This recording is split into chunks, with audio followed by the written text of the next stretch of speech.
इंसानी सभ्यता का शुरू से ही ये अंतरिक्ष हमें आकर्षित करते आए हैं। आसमान में ये सब ग्रह, उपग्रह, एस्टेरॉयड, धूमकेतु, तारे, गैलेक्सी, ब्लैक होल और भी कितना कुछ है।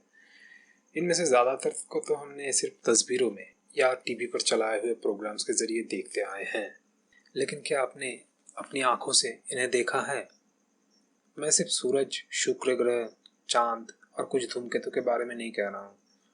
मैं कह रहा हूँ और भी दूर की वस्तु, जैसे मंगल ग्रह, बृहस्पति और शनि जैसे दूर की ग्रह, और फिर इससे भी दूर की वस्तुएं जैसे हमारे आकाशगंगा की एक हाथ, स्टार क्लस्टर्स, दूसरे आकाशगंगाएं या गैलेक्सी, नेबुला या निहारिका और भी बहुत कुछ।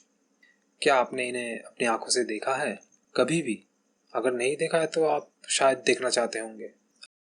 अगर आप देखना चाहते हैं वाकई में इनको अपनी आंखों से, तो ये वीडियो आपके लिए है ज़रूर। ऐसे लोग जिनका शौक है अंतरिक्ष का जांच करना अपनी तरफ से, उन्हें एमेचर एस्ट्रोनॉमर या शौकिया खगोल वैज्ञानिक कहा जाता है।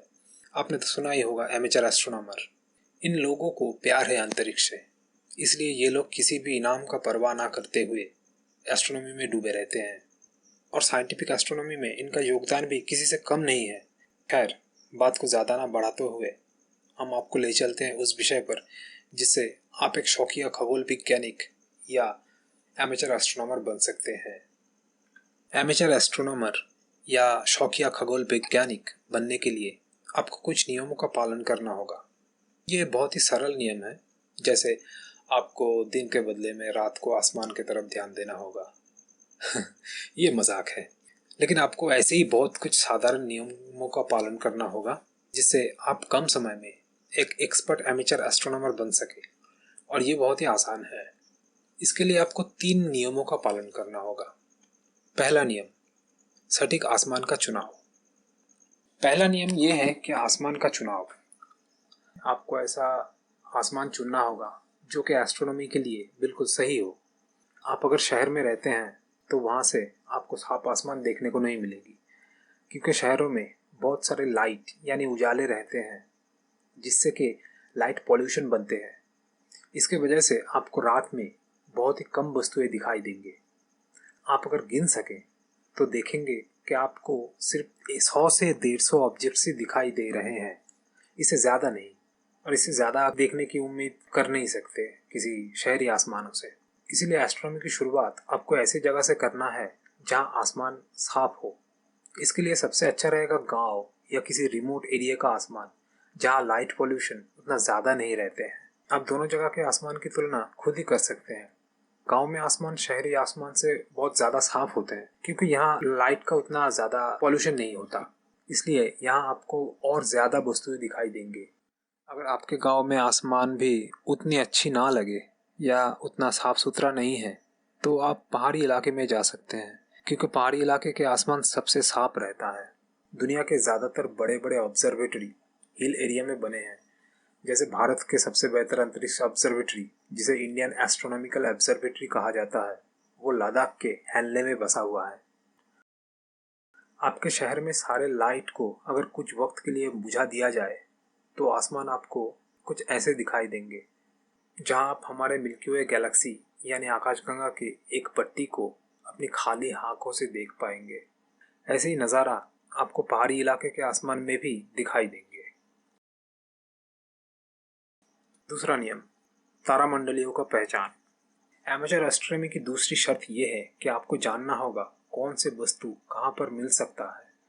इसलिए कॉन्स्टलेशन यानी तारामंडलियों का पहचान करना बहुत ही आवश्यक है, वरना आपको पता नहीं होगा कि आप क्या ढूंढ रहे हैं। पूरे आसमान में आपको 88 तारामंडलियां देखने को मिलेंगे। इनमें से आधे कॉन्स्टलेशन आपको उत्तरी गोलार्ध में दिखेंगे और बाकी आधे दक्षिणी गोलार्ध से। अंतरिक्ष में जितने भी देखने लायक वस्तुएं हैं, ये सब इन तारामंडलियों के अंदर या आसपास ही मंडराते हैं। तो आपको सबसे पहले इनकी पहचान यानी इन तारामंडलियों की पहचान करना ज़रूरी है। कोई अगर आपसे पूछे कि एंड्रोमेडा गैलेक्सी कहाँ देखा जा सकता है, तो आप क्या बोलेंगे उनको? कुछ नहीं बोल पाएंगे। लेकिन आपको अगर तारामंडलियों का पहचान है तो आप कहेंगे कि एंड्रोमेडा गैलेक्सी कैसियोपिया और पेगासस कॉन्स्टेलेशन के बीच में दिखाई देगी, और ये आप खुद नहीं दूसरों को भी दिखा सकते हैं।